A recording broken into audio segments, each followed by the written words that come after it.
It's time now for the Kill the Can podcast.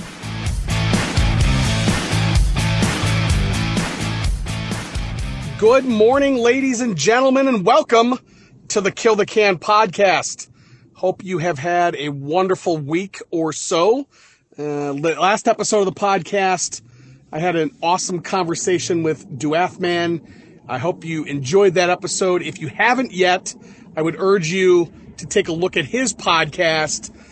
I think he's gotten out 3 or 4 episodes at this point, and it's actually really, really interesting.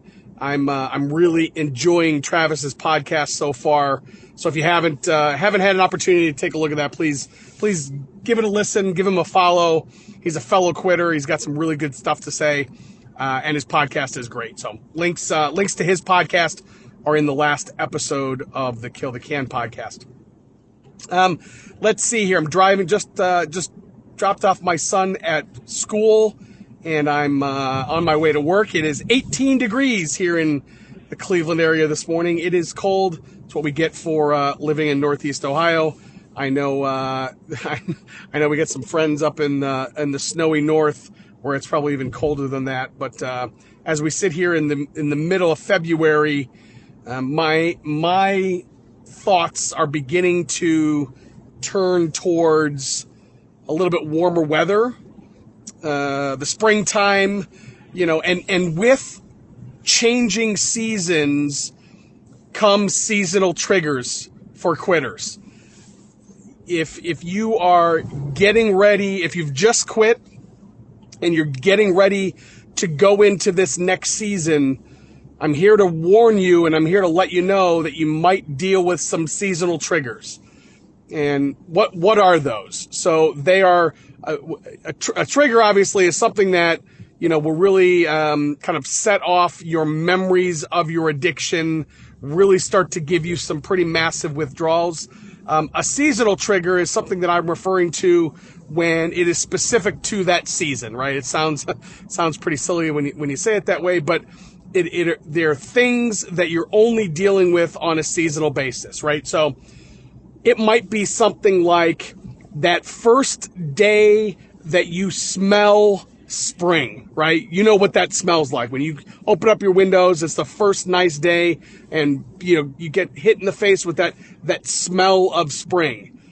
That very well may trigger you. And you say, well, Chewie, what does that have to do with quitting dip? Or what does it have to do with dipping?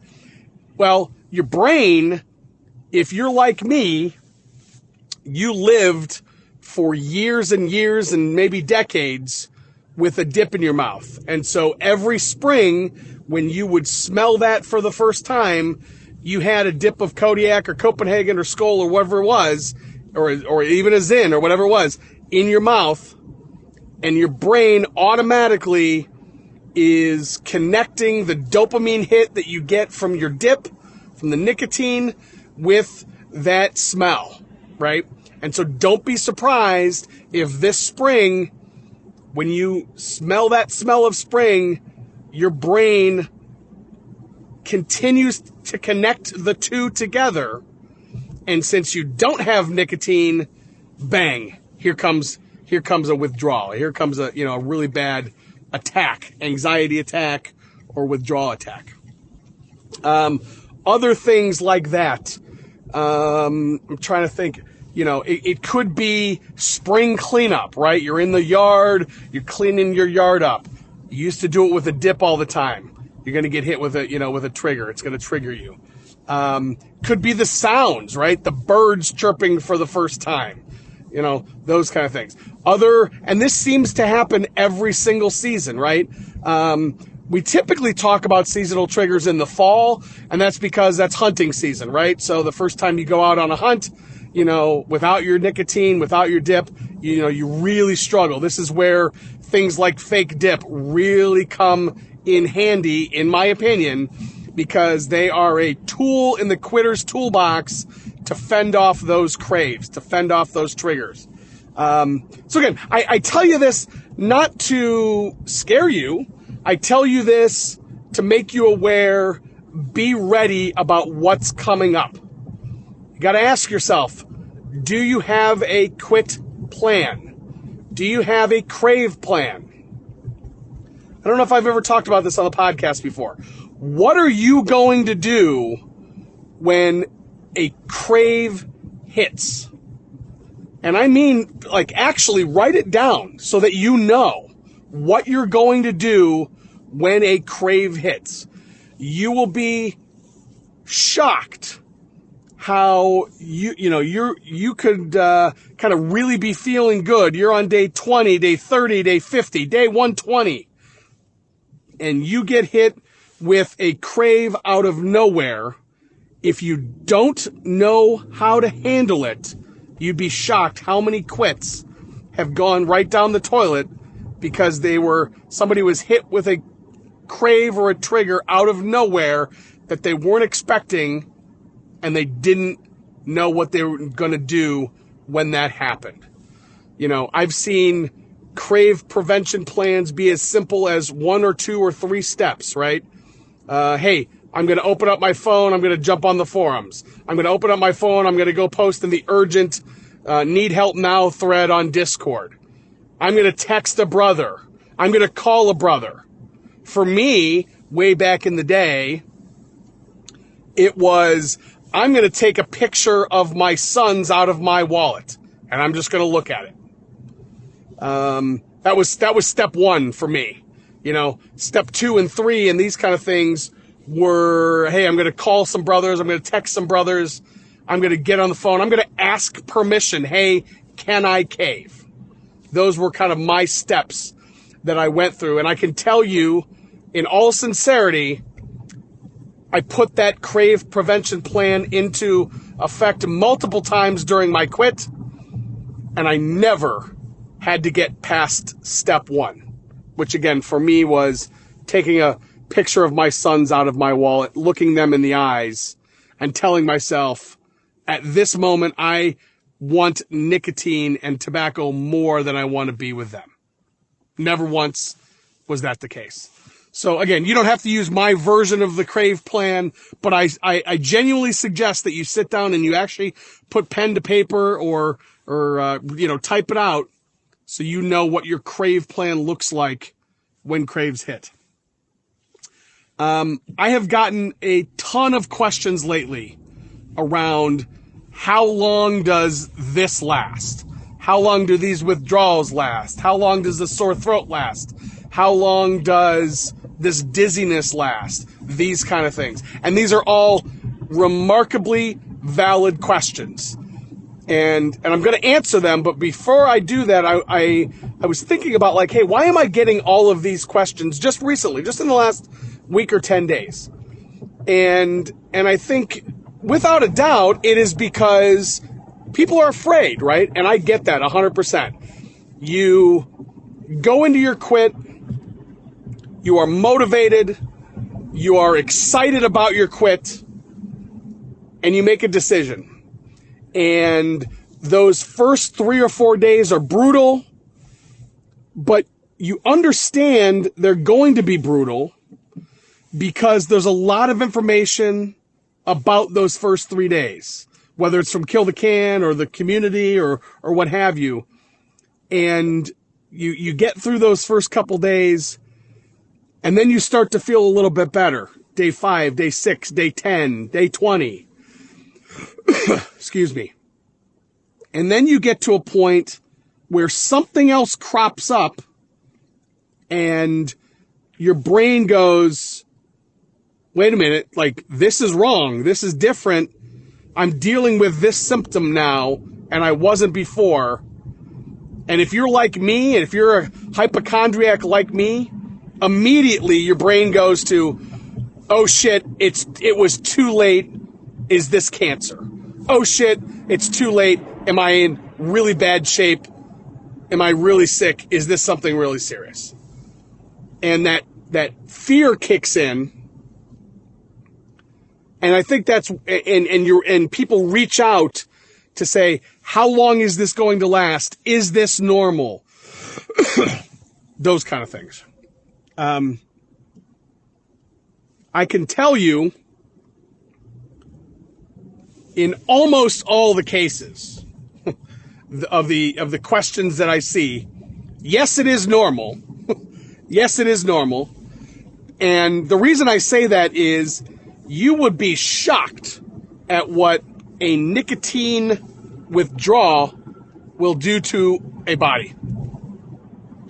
Some of the symptoms that we see very regularly, you would be shocked.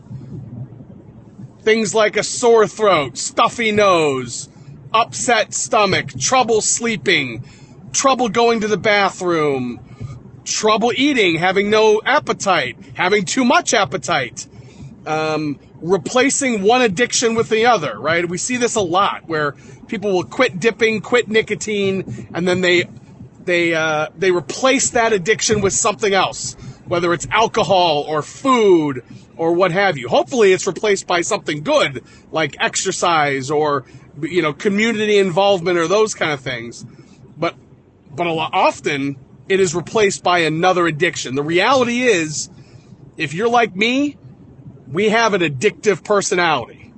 And if you're addicted to one thing, nicotine, it is really easy to get addicted to something else. Or it's easier. How about that? It's easier for us with an addictive personality to get addicted to something else. So back to the question of how long does this take? So one of the questions that I got was specifically about the dizziness and about the fog of quitting dip. And if you haven't yet, there's an article on the site called The Fog of Quitting Dip. Go ahead and give that a read. In fact, I think there might even be an episode of the podcast about the fog as well.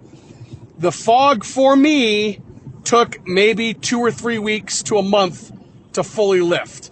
What is the fog? The fog is you're a couple weeks in and you can't focus. You're a little bit dizzy. For me, it felt like you've drank 2 or 3 beers, right? You're certainly not drunk by any stretch, and I wouldn't even call it dizzy, but you're just not quite right. For me, it took a couple, 2 or 3 weeks for that fog to lift, that dizziness to subside. Now, I will say, later on in my quit, I had another version of dizziness that wasn't really the fog, and this was probably in that 70, 80, 90, 120 day range in there. That was a different kind of dizziness. And I think for me, I was dealing with a little bit of an equilibrium problem. I think I was dealing with some congestion in my head and my sinuses, and probably got into like my eustachian tubes in my ears. And I think I was dealing with a little bit of dizziness. Now, does that have anything to do with my nicotine quit? I can't imagine that it did, because congestion and these kind of things really, for a dipper at least, really should have nothing to do with the other. For a smoker, yeah, you can make that correlation, I think. That being said, and again, it's purely anecdotal, and I am not a doctor, I'm here to tell you I see with pretty commonly, I hear dip and nicotine, smokeless tobacco and smokeless nicotine users, I hear them deal with congestion after quitting dip. I don't know why. I can't think of any scientific reason why that would be the case, but I do see that with some sort of regularity. So, again, I don't have any sort of good reason for that, but I'm telling you that and relaying that to you because I do see it as quote unquote normal, something that many people will deal with when they quit. How long does it last? It might last a month. It might last 2 months, and then it will pretty typically go away. Sore throat is another one that I get asked often. Sore throat is a tricky one because there's a lot of things that could potentially go into a sore throat, right? Sore throat could be, for years and years, you've had saliva going down the back of your throat, whether you swallow your dip or not, and your throat is irritated, right? Fake dip products, whether it's, a product like Teza or Black Buffalo or Smoky Mountain or what have you, something like that, or a product like sunflower seeds with all that additional salt and those kind of things. Those can lead to throat irritation. Other issues that can lead to a sore throat, things like acid reflux and GERD, which really have nothing to do with quitting smokeless tobacco, other than if you're like me, my acid reflux actually got worse for a couple months after I quit dipping before it got better. So sore throat can be that. Sore throat can just be a cold, a common cold. Obviously we're coming off the pandemic, so you've got all sorts of viral potentials there for a sore throat. It could be strep throat. Coming back to seasonal things, if you've got dry throat, that can cause you some irritation and a sore throat as well. So sore throat is a tricky one. If you listen to Travis's podcast, he actually has a medical condition that and I don't even want to say the name of it because I know I'm going to fuck it up. But basically, he's got a situation where he, in his throat, he almost has kind of rings in his throat that it makes it so he's got trouble swallowing. So, I think that's a relatively edge case, but you could have something like that going on as well. So sore throat is a tricky one. I would say that most of the time, sore throat goes away within the first 100 days or so. So 2 or 3 months. If you're like me, it didn't last that entire time.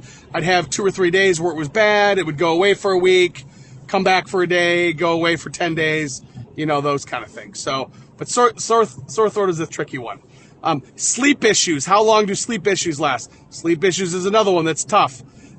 It could take you a while. Your brain has been fed with nicotine and the dopamine associated with the nicotine for so long that when you quit dipping, it's going to take you a while to get back into some semblance of a regular sleep pattern.